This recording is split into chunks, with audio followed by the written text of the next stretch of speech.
Peluru mortir berseliweran di udara dan membombardir markas kelompok kriminal bersenjata atau KKB Papua buatan saat prajurit marinir latihan perang di Kabupaten Pasuruan. Suara ledakan terdengar bergantian akankah peluru mortir tersebut akan digunakan untuk menghancurkan markas KKB Papua.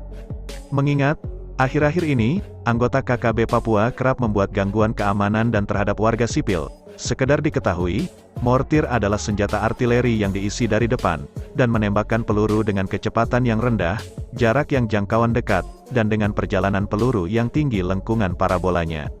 Sifat-sifat ini bertolak belakang dengan artileri besar, seperti meriam dan howitzer, yang pelurunya bergerak dengan kecepatan tinggi, jarak jangkau yang jauh, dan lengkungan yang lebih rendah. Umumnya sebuah perangkat mortir modern terdiri dari sebuah tabung di mana peluru mortar dijatuhkan kepada mekanisme penembakan yang meledakkan bahan kimia untuk melontarkannya.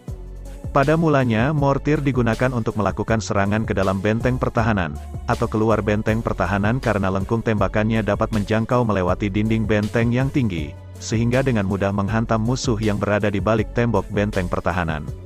Mortir juga dikenal di India ketika terjadi perperangan dengan tentara kerajaan Inggris seperti mortir yang bernama Harimau dari Mysore, yang dibuat di India Selatan dan jatuh ke tangan Inggris dalam pertempuran di Seringatapam pada tahun 1799. TNI sendiri sudah menggunakan mortir buatan perusahaan dalam negeri seperti PT Pindad.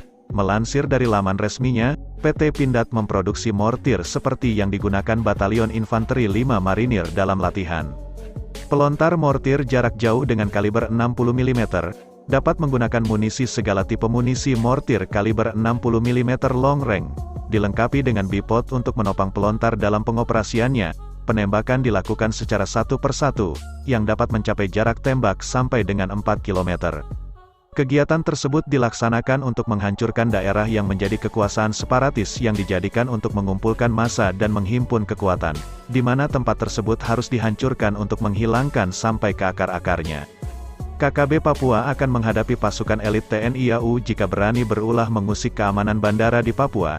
Hal ini lantaran bandara-bandara di Papua akan dijaga ketat oleh Satgas Lanut Pashas TNI AU. Melansir dari laman Pashas, Satgas Lanut Yonko 469 Pashas akan melaksanakan berbagai rangkaian tahapan sebelum diberangkatkan melaksanakan tugas operasi pengamanan bandara daerah rawan Papua. Salah satu rangkaian yang harus dilalui yakni pemeriksaan kesiapan operasi yang dilakukan secara bertahap dan bertingkat.